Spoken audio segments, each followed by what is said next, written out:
Boa noite. Estamos prestes a conhecer o Orçamento do Estado para 2018. O documento vai ser aprovado esta quinta-feira em Conselho de Ministros e, depois de ser apresentado no Parlamento, é divulgado publicamente em conferência de imprensa no Ministério das Finanças na sexta-feira.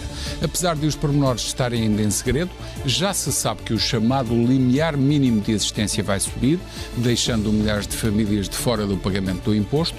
Já se sabe também que vai haver um desagravamento real do IRS para o segundo e terceiro escalão. Novidade absoluta é que nos escalões mais altos vai haver um agravamento para compensar o alívio na base. Isto é, a classe média e alta vai continuar a pagar mais impostos. Entretanto, fica previsto o descongelamento de carreiras da função pública e um novo aumento extraordinário para as pensões mais baixas. Tudo isto no ano em que o déficit não pode ultrapassar 1% do PIB. O melhor andamento da economia vai dar uma ajuda, mas a Comissão Europeia já sugere medidas de compensação para menos receita e mais despesa. Convidados para a conversa e para o debate, Paulo Ralha, presidente do Sindicato dos Trabalhadores dos Impostos, Rogério Fernandes Ferreira, advogado, especialista de assuntos fiscais, Filipe Alves, jornalista, diretor do Jornal Económico, e também Tiago Caiado Guerreiro, jurista, especialista de fiscalidade e advocacia de negócios. Meus senhores, obrigado por terem vindo. Não poderíamos deixar de falar do tema da atualidade, que diz respeito a esta acusação que envolve um ex-primeiro-ministro, um ex-banqueiro e também figuras da gestão e do universo empresarial português. Começo por lhe perguntar, Paulo Ralha, o que é que achou da dedução da acusação envolver tanta gente e com tantos crimes tão graves?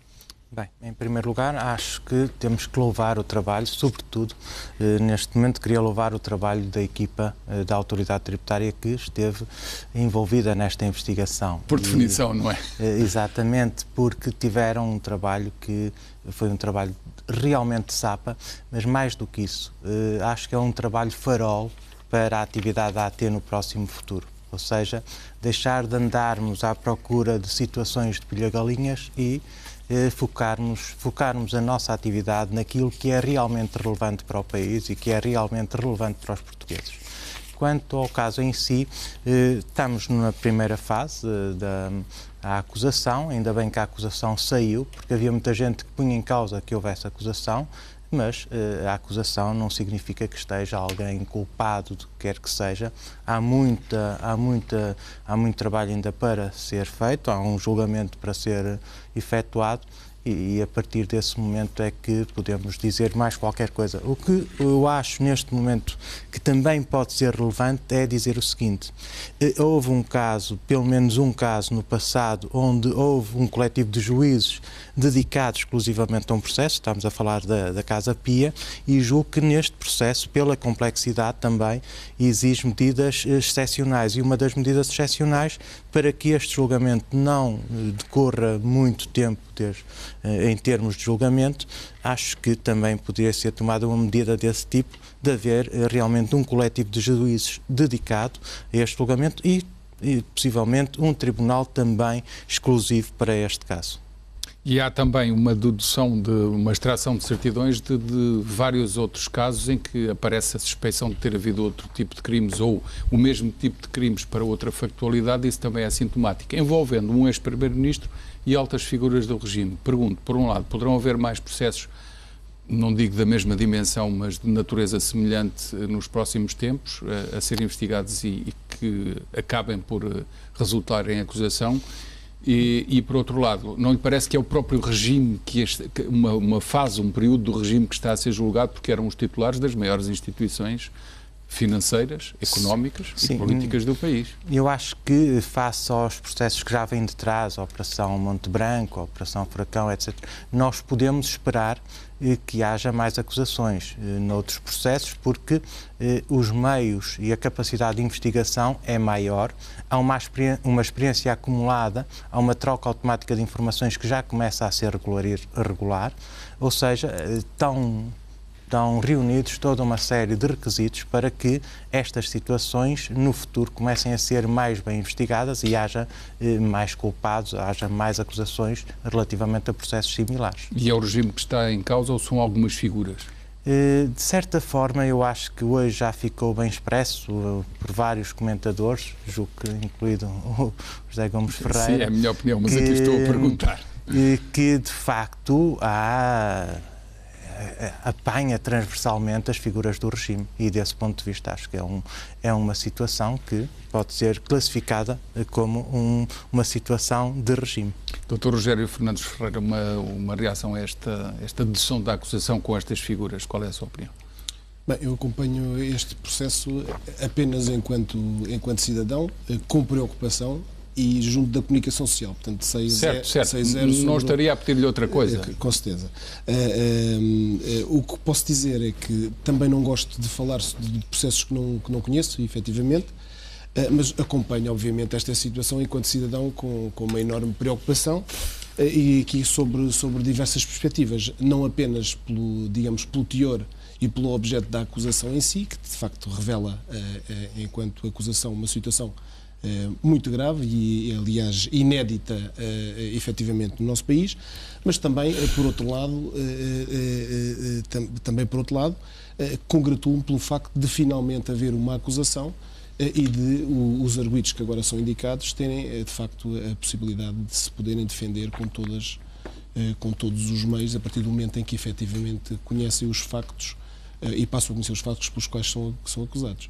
E em relação à factualidade que é apontada, acha que haverá um julgamento dessa factualidade ou depois poderemos entrar, daquilo que conhece deste tipo de casos, poderemos entrar numa invocação de nulidades e de vícios formais e acabará por não se concluir, digamos, obviamente que é provável que os advogados de defesa utilizem todos os instrumentos e os argumentos jurídicos que possam utilizar para que efetivamente se faça justiça no caso concreto. Portanto, obviamente que todos esses instrumentos serão e todos esses mecanismos jurídicos serão obviamente utilizados pelos advogados de defesa.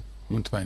Filipe Alves, em relação a esta acusação que envolve tanta gente, tantos crimes e tantas figuras que, no fundo, compunham a elite de um período recente da nossa história. Eu acho que, de facto, é positivo que tenha saído a acusação, porque era uma acusação que era aguardada há muito tempo. Estamos a falar de dezenas de alegados crimes e, de facto, como disse o Dr. Rogério, os acusados têm direito a conhecer os factos que lhes são imputados. Agora, sem deixar de reconhecer o direito à presunção de inocência, parece-me óbvio que, como referiste, que estamos a falar de um julgamento ao próprio regime, estamos a falar das figuras mais poderosas da política, da finança, das empresas, e isto, eu creio que, independentemente de qual quer que seja o desfecho deste caso, as coisas não vão voltar a ser como antes, na medida em que, ou pelo menos espero que sejam tiradas eleições e que a relação entre o poder político e o poder económico possa ter em conta as lições deste caso. Pelo menos os protagonistas já não são os mesmos. Sim, os protagonistas não são os mesmos, mas eu diria que a forma de isto, sem falar dos aspectos criminais ou alegadamente criminais que possam existir neste caso, é inegável que havia ali uma proximidade muito grande entre o Grupo Espírito Santo e o governo da altura. Havia uma conjunção de interesses, havia interesses em comuns que eram eu recordo no caso da Portugal Telecom e outros casos que estão agora envolvidos nesta Operação Marquês. E eu diria que essa forma de gerir a economia, de intervir nas empresas públicas, nas grandes empresas, nos bancos, é uma forma de atuar que não é positiva para o país, na medida em que o contribuinte é que acaba geralmente por ser lesado por isso. Há um alerta que eu acho que pode ser feito, pelo menos pode ser pensado assim, que é os mecanismos de fiscalização, aquilo que os ingleses chamam os checks and balances, são os mesmos, não mudaram muito, aliás, não mudaram quase nada. As instituições que são destinadas a prevenir este tipo de criminalidade económica ou financeira mantém-se. O Tribunal de Contas, a Inspeção-Geral de Finanças, a própria atuação do Parlamento, comissões de inquérito, por aí fora, a própria fiscalização feita pela oposição, por sindicatos, por toda a gente que tem acesso a estruturas onde se possa passar este tipo de factualidade, por assim dizer, não mudou substancialmente. Portanto, a minha conclusão é, poderá repetir-se um caso destes? Eu acho que eu creio que sim, esse tipo de situações podem repetir-se, mas essa proximidade que existia entre o poder político e o poder económico é que propicia esse tipo de situações. independentemente de existirem prática de crimes, né, ou das pessoas serem culpadas ou inocentes. Acho que a questão, antes de chegar a esse aspecto, é a questão da proximidade e a defesa dos centros de decisão nacional, que era uma bandeira de Sócrates, a forma como ele interviu nos casos da banca. E esse tipo de ligações, uma certa proximidade e defesa dos grandes campeões nacionais, das telecoms, da energia, disto e daquilo, é que propicia esse tipo de... Quando o poder político se acha no direito de impedir a venda de uma empresa no Brasil, por exemplo, que foi o que aconteceu na PT, há aqui situações que por defesa do interesse público, o poder político não devia imiscuir-se nisso. Esse tipo isso foi o que aconteceu. Eu creio que sim. Eu acho que a PT era vista como um campeão nacional, e sabemos que a PT e a venda da Vivo estão no centro desta Operação Marquês e da alegada corrupção. É uma das teses da acusação. Exatamente. Tiago Criado Guerreiro, uma reação a esta sessão da acusação. Bom, primeiro, há uma presunção de inocência dos arguidos que tem que ser respeitada. Mas depois há um grande elogio que tem que ser feito a Joana Marques Vidal, não é? E a todos os delegados do Ministério Público e também às finanças. Eu concordo com o que o Paulo estava a dizer há bocado, que as finanças deviam ter um corpo de pessoas que se dedicasse a este tipo de criminalidade, porque tem know-how. Em destaque está o inspetor tributário Paulo Silva de Braga. Sim. Mas que ajudou decisivamente na investigação e na produção de prova. E a equipa dele. Exatamente, e que terão muito mais gente que deveria ser utilizada nestes casos e nestas investigações, em vez de serem bacatelas e coisas que não têm interesse nenhum, não é?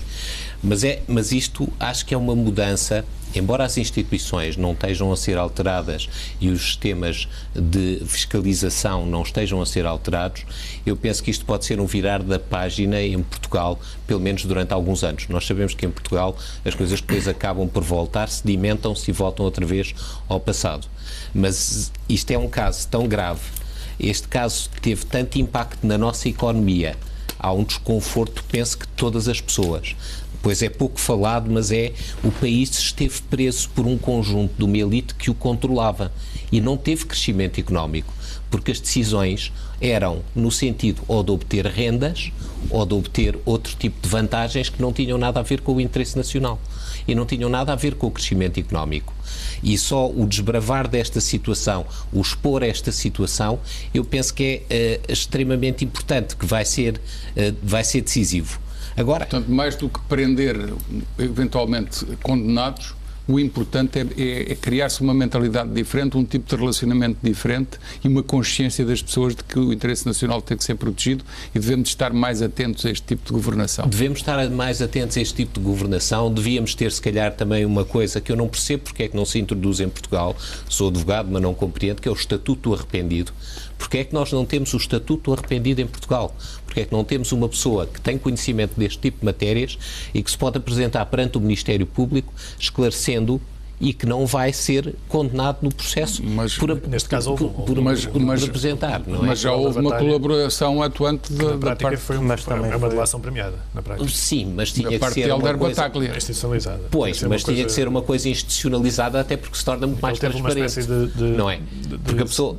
Salvo-conduto para vir cá. Exatamente, e teve esse salvo-conduto, mas são coisas informais, não é? Para a pessoa... Exatamente, porquê? São pessoas que já estão numa situação de risco e em que há uma colaboração para tentar esclarecer a investigação, mas não há efetivamente um canal claro para quem tenha conhecimento das coisas que diga, não, eu vejo esta situação, isto é injusto, isto deve ser combatido, eu vou-me apresentar com este conjunto de factos e podia permitir uma grande limpeza que nós precisávamos em Portugal. E nós precisávamos que, nomeadamente, as pessoas das finanças que têm esta capacidade, juntado com a Polícia Judiciária, etc., tivessem meios mais claros para combater este tipo de situações, existisse o Estatuto do Arrependido e existisse uma reviravolta neste sistema de checks and balances para evitar que nós voltássemos a ter este tipo de situações. Falta fazer essa reforma. Só mais uma pergunta em relação a esta matéria que tem a ver com o seguinte. Aquilo que cronologicamente verificamos é que, ao mesmo tempo que estavam a ser cometidos estes alegados crimes económico-financeiros, era Procurador-Geral da República Pinto Monteiro e era Presidente do Supremo Tribunal de Justiça Noronha de Nascimento. E eu não estou a referir isto à toa, porque apareceram até na apresentação pública de um livro de José Sócrates, portanto, revelando grande proximidade. A investigação é feita e a acusação é deduzida com Joana Marques Vidal como Procuradora-Geral da República. Em outubro do ano que vem terá que haver, antes disso, uma indicação por parte do Governo e, nesse mês, uma nomeação pelo Presidente da República do novo Procurador. Curiosamente, coincide com a investigação de todas as outras ramificações que possam existir nas certidões autónomas. Se calhar a coisa muda de figura, pergunto eu, ou estou a ver eu espero que não, sombras no horizonte e não devia. E tirando o facto de Joana Marques Vidal dizer que não está disponível para o cargo, não vejo razão nenhuma para não ser reconduzida, quer dizer, com o trabalho que ela tem conseguido fazer, a coragem que demonstrou em iniciar este tipo de processos que têm um extremo risco para os delegados do Ministério Público. É preciso muita coragem para fazer isto. É preciso reconhecer isso às pessoas envolvidas.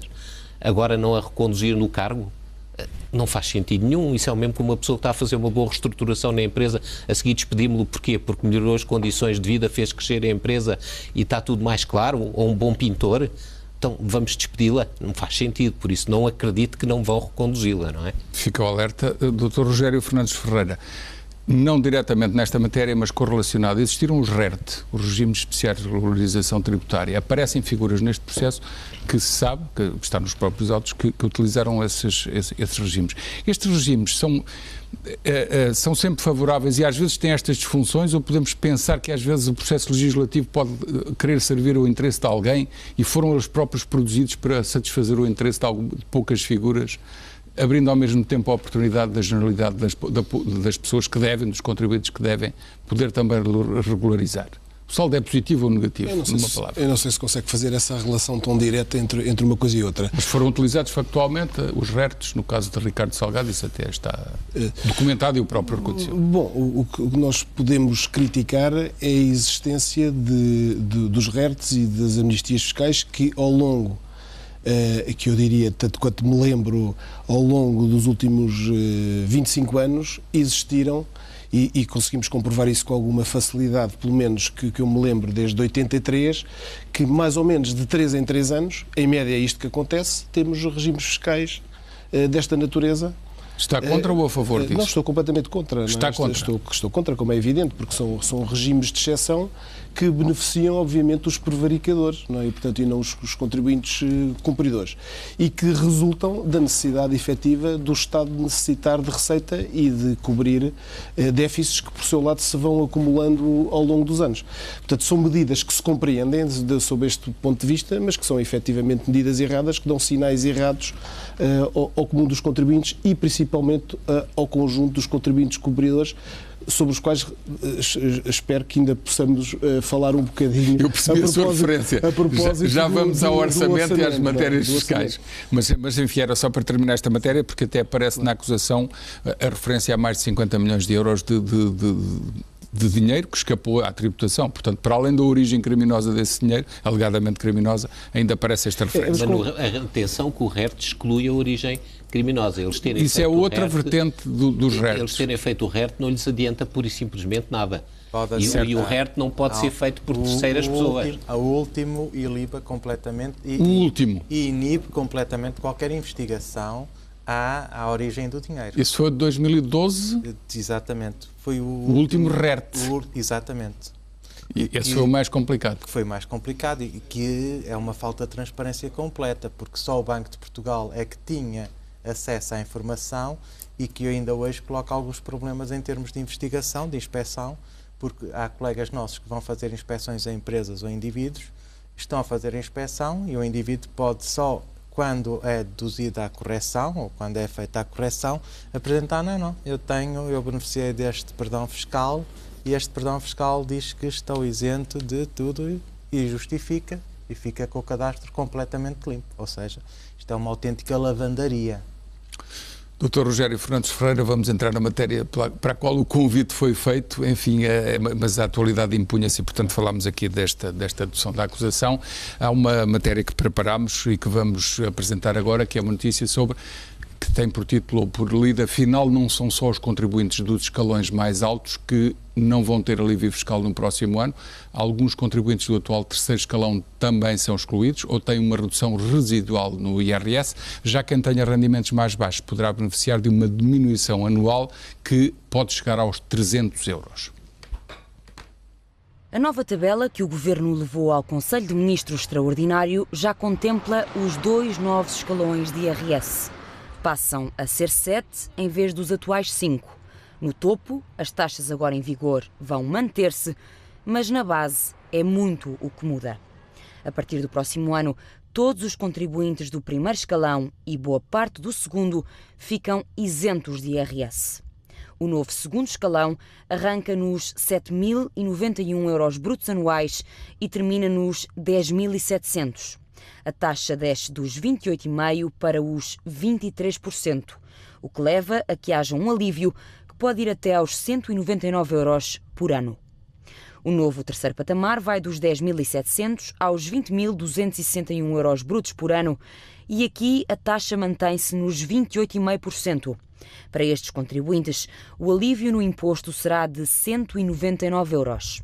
O quarto irá até aos 25.000 euros, com uma taxa de 35% contra os 37% taxados agora. Aí, a redução no imposto andará entre os 199 e os 293 euros no máximo. Será este valor, 293 euros, que todos os contribuintes do novo quinto escalão vão sentir de alívio no fim do ano. Os rendimentos neste patamar, que vai até aos 36.856 euros brutos anuais, continuarão a ser taxados a 37%. E é a partir daqui que o alívio começa a desaparecer. É criado um sexto escalão, que vai abranger alguns dos contribuintes que agora estavam no terceiro, porque começa logo nos 36.856 euros e vai até aos 80.640 euros brutos anuais. A taxa é de 45%, o que significa que haverá uma subida, já que apanha uma franja que até agora era taxada a 37%. Apesar deste agravamento na taxa, estes contribuintes poderão sentir um alívio ou ficar na mesma. Confuso? Exemplos. Alguém que esteja no limite inferior do novo sexto escalão vai sentir um alívio de 293 euros. Mas se ganhar 40.000 brutos por ano, a redução já será apenas de 42. E quanto maior for o rendimento, menor será o benefício. Nos 40.500 euros brutos anuais, não chegará aos 2 euros. E a partir dos 40.522 já não haverá qualquer alívio. 0 é também o que os contribuintes do novo sétimo escalão vão sentir. Vai corresponder exatamente ao atual quinto escalão, com a mesma taxa de 48%.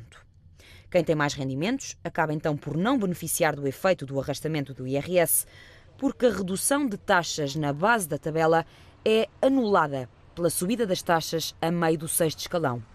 Com estas mudanças nos escalões, o alívio não será afinal para todos. Só fica garantido graças à eliminação da sobretaxa, que desaparecerá definitivamente no final deste ano. Dr. Rogério Fernandes Ferreira, vemos aqui que quem está a meio e para cima acaba por não ser beneficiado porque o Governo, aliás, por combinação e por negociação com os partidos mais à esquerda que o apoiam, devem ter combinado que as classes média alta e alta já iriam ter que ver a taxa agravada para compensar a benesse que têm na base. Mas, de qualquer forma, há muitas famílias, muitos milhares de famílias que ficam desagravados nestas alterações neste orçamento. E o mínimo de exigência fiscal também vai aumentar. Estaremos numa situação em que mais de metade deixa de pagar IRS? Bom, antes de mais, o que se assiste é uma enorme incoerência em matéria de sistema fiscal português. Quer dizer, nós acabamos de ter duas reformas fiscais em 2014 e em 2015, em que foram reduzidos os escalões para 5 e, neste momento, temos outra vez a situação inversa de criar mais 12 escalões. Isto não quer dizer que eu não esteja de acordo com o alívio que deve haver no IRS na justa medida em que hoje temos um sistema fiscal em que temos uma taxa marginal máxima do IRS em 56,5%, que já lá vamos, e que vamos manter, contra, digamos, uma taxa no IRC, que é uma taxa, pelo menos geral, nominal, de 21%. Ora, esta discrepância entre a taxa marginal máxima do IRS e do IRC não existia quando foi introduzida a reforma fiscal que introduziu o atual sistema fiscal português, em que a taxa marginal máxima do IRS andava à volta dos 36% e correspondia à do IRC. Portanto, há uma enorme incoerência no imposto. Por outro lado, se olharmos para o IRC é cada vez menos um imposto proporcional e é cada vez mais um imposto progressivo, esse que é da natureza, sim, do IRS. Por outro lado ainda, os escalões são de tal maneira baixos ainda, que, digamos, as taxas máximas do IRS se aplicam, digamos, a uma generalidade de contribuintes em que, de alguma forma, o imposto, em certo sentido, não é progressivo, mas é proporcional, contrariamente à sua natureza. Portanto, há aqui uma enorme incoerência do atual sistema fiscal português e há uma enorme oscilação política de medidas que são muito difíceis de explicar, eu já não digo aos estrangeiros, mas também aos próprios portugueses. Todos os anos mudam. Todos os anos temos, efetivamente, questões diferentes. Aqui há um ponto que eu gostava de perceber, que não consigo perceber imediatamente com estes escalões que me apresentaram aqui pela primeira vez. Eu gostava de saber se, efetivamente, o efeito da sobretaxa no último escalão vai efetivamente desaparecer. Ou se o anúncio político do desaparecimento da sobretaxa não vai, afinal, ser substituído para aqueles contribuintes que estão sujeitos à taxa máxima, e vamos agora também falar deles, se não vai ser substituído pelos escalões intermédios. O que significa que, afinal, se assim for, a anunciada supressão de uma sobretaxa que considera efetivamente aberrante e que devia desaparecer, afinal, acaba por não desaparecer. E temos atenção, que esperar pelo documento, mas pode acontecer isso. Pois, provavelmente, digamos, aliás, hoje vi a expressão que não conhecia, a do alisamento das taxas. É uma expressão que eu não conhecia, mas que percebo. Portanto, o alisamento de taxas é isto que foi agora aqui, efetivamente, apresentado. Portanto, nós temos que falar também... Tem a ver com o alisamento das curvas de rendimento da dívida pública, que é para fazer uma progressão linear por aí fora, toda muito certinha, que é para evitar os extremos de maior variação ou de menor variação. Mas isso significa que estamos a agravar mais os do topo para dar uma benesse aos da base e para fazer um bonitinho em termos políticos e de política eleitoral, por exemplo. O sistema fiscal português está praticamente exaurido. Quer dizer, a questão é que o sistema fiscal deixa de ser instrumento quase de política financeira, porque os impostos estão a atingir limites e atingiram limites que são os impostos, digamos, os nossos impostos comparam com os impostos dos países nórdicos, efetivamente, hoje em dia. Da Dinamarca e da Suécia e da Noruega. E há que falar, eu de facto, digamos, até digo outra coisa, quer dizer, o nosso IRS é um imposto talvez até excessivamente redistributivo hoje em dia, precisamente por as taxas mais altas deviam ser mais baixas, dos escalões mais altos deviam ser mais baixas? Sim, porque, repara, 56,5% de taxa marginal máxima aplicada aos escalões de rendimentos que estão em causa são taxas efetivamente muito elevadas. Isto não quer dizer, portanto, que o IRS não seja um imposto que deva baixar. A questão é de saber se há condições efetivamente, essa é a outra questão, para o fazermos. Isso, por outro lado, se, digamos, os sinais que se devem dar, digamos, à economia não podiam ou não deveriam ser efetivamente outros. Essa é a outra questão e que eu gostaria de recordar aqui, porque agora uma análise em termos de incidência ou de número de declarações que é feita por escalão, que é para percebermos o que pode estar em causa. Pela minha análise, que é simples e que espero que não esteja errada, mas que é simples para as pessoas perceberem, este orçamento dá benesse a muita gente e começa por onde? 2 dos escalões do IRS onde cabe o maior número de agregados vão ser desagravados. Portanto, começamos pelo primeiro, até 7.091 euros, e portanto estou a citar a estrutura atual, há 3,5 milhões de declarações, de agregados de declarações. No segundo escalão, que vai ser desagravado, estão mais 1 milhão e 100 mil. Portanto, já vamos em 4,5 milhões de declarações.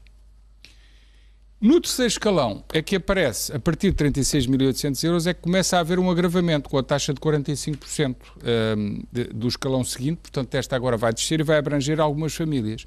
E depois, portanto, comparamos com o número de declarações e no terceiro escalão só há 364 mil.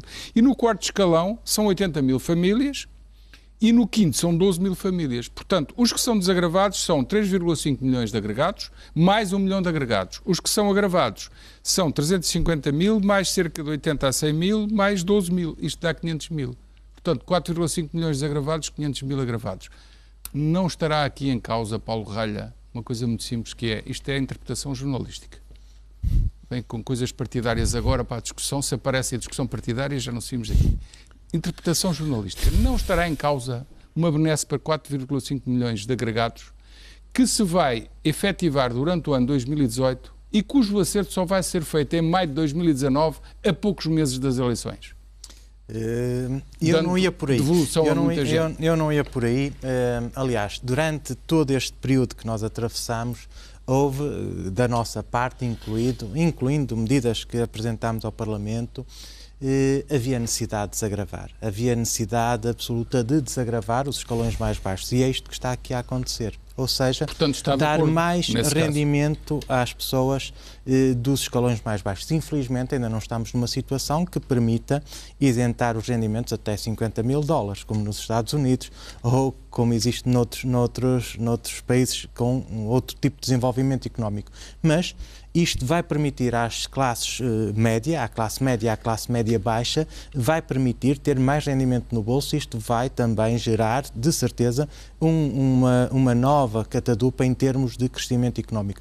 Mas, sobretudo, tem aqui um fator que eu considero importante. Eu não concordo que nós andemos, de facto, a mudar o sistema fiscal todos os anos. Ou melhor, eu concordo que houve alterações profundas, e tem havido alterações profundas constantemente. Eu julgo que este orçamento, se este orçamento é de facto o que vai ser apresentado, este orçamento é um orçamento com estabilidade fiscal. Ou seja, não vemos aqui grandes alterações, e não há, para os escalões mais elevados. Eu julgo que a subtaxa vai desaparecer no final deste ano, formalmente. Que é o que está previsto. Formalmente. Sim, eu julgo que irá de facto desaparecer, que é isso que está... Não será substituída por outra taxa, por outro agravamento? Julgo que não. Aliás, nós vemos aqui, nestas alterações de taxa, algumas medidas de grande coragem, porque estamos aqui a ver que, efetivamente, pode haver perda de receita. Essa perda de receita tem que ser compensada. Eu julgo que isto não é feito de ânimo leve, ou seja, que as contas foram bem feitas e que, de facto, esta perda de rendimento vai ser compensada noutras matérias, nomeadamente na questão da viabilidade económica. Haver mais dinheiro a circular, haver mais compras, haver mais circulação de dinheiro. Agora, os escalões mais altos também não são onerados por esta via. Não beneficiam do desconto da base. Exatamente, mas há apenas um escalão, dos 36 mil até aos 40 mil, esse é o escalão que eventualmente pode ser mais prejudicado, mas também não é nada do outro mundo. Passa de uma taxa de 37 para 45, atenção que nada do outro mundo é um não aumento é nada substancial. Do outro mundo em termos quantitativos, porque não atinge muitos agregados familiares. É desse ponto de vista. E depois também vai haver alterações ao nível da dedução específica, que vai haver aumentos na dedução específica que vão permitir também colmatar parte desse aumento da taxa para esses agregados. Somando aqueles agregados que já não pagavam, mais os que vão deixar de pagar, mais aqueles que agora ficam beneficiados, não estamos perigosamente a aproximar-nos de uma situação em que mais de metade das famílias não paga qualquer IRS e que um dia mais tarde pode redundar numa crise de financiamento do Estado? Vamos lá ver. Eu não fiz as contas relativamente a essa matéria. Julgo que quem está no Ministério das Finanças tenha feito as contas corretamente. Agora, do ponto de vista sindical, do ponto de vista político, são medidas que correspondem à linha política que está a ser seguida neste momento, nomeadamente com as exigências do PCP e do Bloco de Esquerda. Tiago Caiado Guerreiro. estas alterações? O desagravamento de impostos acho fantástico, porque eu sou um defensor de desagravamento de impostos e em dar às pessoas o direito de fazerem as suas escolhas de consumo ou de poupança, em vez de ser o Estado a fazê-las através de subsídios ou todas as outras coisas, que normalmente são muito mais injustas e em que esse dinheiro é gasto normalmente na máquina do Estado. Por isso, descer os impostos para mim é sempre positivo. E nesse sentido, acho que a medida é positiva. Não compreendo é a discriminação e porque é que não há uma consideração para além destes primeiros escalões de todos os escalões. Porque é que não há uma igualdade em todos os cidadãos? Até porque nos últimos anos o que se verificou foi um enormérrimo agravamento nos escalões mais elevados e por isso devia haver também uma desoneração desses escalões mais elevados. O mecanismo que está a ser utilizado, eu percebo aqui a questão social e a questão política de desagravar um determinado tipo de rendimento e até estimular o consumo, e já não falo em questões políticas e de votos, mas em termos de política fiscal não é muito lógico. Agrava-se também uma situação que é o seguinte: nós temos um problema em Portugal que é falta de cérebros. Nós temos que atrair pessoas em Portugal que sejam dirigentes, que sejam pessoas capazes, que sejam gestores competentes, que sejam médicos eficientes, que sejam essas coisas. Vir para Portugal atualmente é muito complicado porque as taxas são extraordinariamente elevadas, as pessoas ficam com muito pouco rendimento disponível e por isso muitos dos portugueses que se formam e têm mais capacidade fogem para o exterior à procura de condições melhores e fiscais mais eficazes. Eu da minha geração tenho imensa gente lá fora, nos países todos, e dos mais novos então, dos meus primos que eu vejo mais novos, estão quase todos, não é? E isso é uma perda para o crescimento presente e futuro de Portugal fundamental. E o que eu noto aqui é, efetivamente, este orçamento não altera muito em termos fiscais, que é um elogio de estabilidade muito grande, mas política fiscal com sentido, com uma estratégia, também não tem. E, nomeadamente, há outra coisa que também é preocupante. E as empresas? E o crescimento económico? Já lá íamos, mas esta constatação de que este desagravamento vai entrar em vigor a partir de 1 de janeiro de 2018 e estará em vigor durante o ano, e depois o acerto é feito em abril, maio de 2019, em que poderá haver mais devolução de IRS, não nos levanta qualquer suspeita de que possa haver aqui um cálculo eleitoral, porque a seguir há eleições legislativas? Essa parte nem me choca muito, acho que sim, acho que há um cálculo Todos eleitoral. fazem isso. Mas não me choca isto porque PCP, PS, PSD, CDS, não me lembro dos outros pequeninos que lá estão, fazem todos os cálculos assim, não é? Gerir uma democracia tem estes condicionalismos políticos. Eu até acho, aliás, como nós estávamos a falar há bocado, que durante os anos de eleições suspende-se o déficit e suspende-se a dívida pública, não é? Os objetivos são outros e acho que não é um problema típico de Portugal, acho que todas as democracias têm esses problemas. É o que vai acontecer, Filipe Alves, em relação a estas propostas de alteração de IRS, que pelos vistos irão acontecer assim. Eu acho que de facto nós temos um nível de impostos muito alto e que equipara com os países nórdicos e com países que têm serviços públicos muito mais completos do que os nossos. E nessa medida a carga fiscal que nós temos não se justifica e qualquer medida de desagravamento para mim é positiva. De facto, esse desagravamento devia também abranger as classes com mais rendimentos, embora me parece que, como aqui foi dito, que esta medida está dentro do que é a linha política deste governo e dos partidos que o apoiam. Mas são 4,5 milhões de agregados que são beneficiados e depois há apenas 500 mil que ficam na mesma, na melhor das hipóteses. Sim, mas ou seja, eu concordo que esses 500 mil também deviam ser desagravados. Agora, não me espanta na medida em que é esse o programa político dos partidos que apoiam este governo e de certa forma foi mantida a estabilidade. De facto, desse ponto de vista, que é um valor muito importante, mas de facto não há sinais, não são dados sinais à economia de que vale a pena investir em Portugal, ou de que vale a pena viver em Portugal, ou de que vale a pena e que sinais é que eram criar riqueza em Portugal nessa área? Eu creio que esta questão das empresas que o Tiago estava a falar é muito relevante. Pelo menos das medidas que foram faladas até hoje, que foram noticiadas, eu não vi nenhuma sobre o IRC, por exemplo. Aliás, o que vi foi em sentido contrário, foi na possibilidade de aumentarem a derrama estadual sobre as empresas, que eu acho que é uma medida que vai ao contrário. É um agravamento do IRC para as empresas que têm mais, um possível agravamento. Mais resultados líquidos acima de determinado volume. Exatamente, é um imposto sobre o IRC. Ou melhor, que soma ao IRC. Agora, eu acho que isso, numa altura em que a economia está a crescer, deixar de fora as empresas, que de facto quem cria emprego e quem cria riqueza em Portugal, é um mau sinal que se dá à economia e é um mau sinal que se dá a quem quer investir em Portugal e a quem quer criar emprego cá. Rogério Fernandes Ferreira, falta um sinal para as empresas? Eu, por acaso, fico satisfeito que não se dê sinal nenhum às empresas, porque as empresas o que precisam é de estabilidade, não é? Portanto, as empresas ficarão muito satisfeitas se não se falar delas em matéria de fiscalidade. Estou convencido disso. Querem 19% em vez de 21%. Pronto, isso é outra questão, mas não há condições, efetivamente, e provavelmente, de diminuir os impostos, tal como não há condições, provavelmente, de diminuir os impostos também no IRS. Portanto, nós temos uma dívida pública muito grande, temos um nível de despesa pública muito elevado. Portanto, provavelmente não temos as condições necessárias para, no imediato, fazer efetivamente reduções de impostos. E, portanto, nós o que estamos a fazer no IRS neste momento é esgotar a margem de manobra que o Estado poderá ter no futuro em matéria fiscal. Aliás, ainda hoje vi, já não sei exatamente quem, anunciar uma reforma da tributação dos impostos sobre os combustíveis, por exemplo, mais uma vez. Portanto, é preciso pensar que Portugal não está isolado do mundo e muito menos está isolado dentro da Península Ibérica e que para chegar à Europa é provavelmente o único país que tem que passar por cima de outro. E, portanto, nós temos que olhar para a Espanha e perceber que os impostos indiretos em Espanha são tradicionalmente muito inferiores aos portugueses e, portanto, Portugal não tem, efetivamente, apesar de soberano, não tem a possibilidade de legislar independentemente do país que tem ao lado. Portanto, é este aspecto que às vezes acho que estes movimentos políticos não se apercebem da economia neste sentido. Tiago, para as empresas falta sinal, incentivo? Faltam incentivos.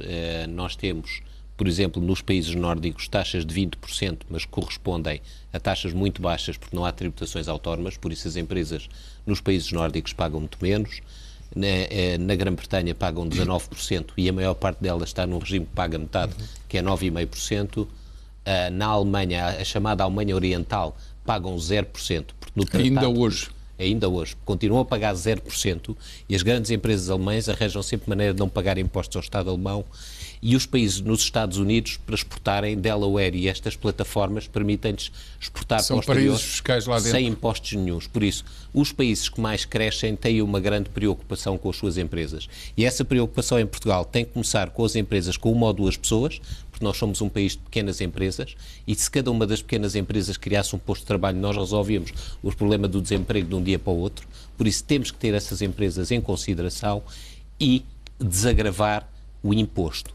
Por outro lado, temos um problema de sobreendividamento gravíssimo nas empresas e devia haver um mecanismo, pelo menos para as PMEs, pelo menos até 50% do lucro, que se essas empresas tivessem lucros e 50% deles fosse deixado em termos de capital próprio na empresa para reforçar a sua estrutura, nem que lá tivesse que ficar 10 ou 20 anos que não fosse sujeito a IRC.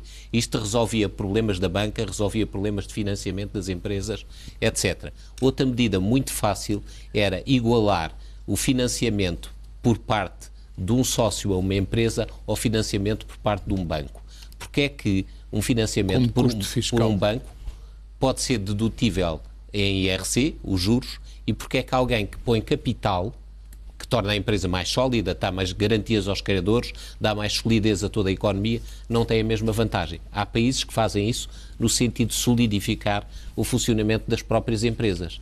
Isso eram medidas que eu acho que são basilares e que eram muito importantes, por exemplo.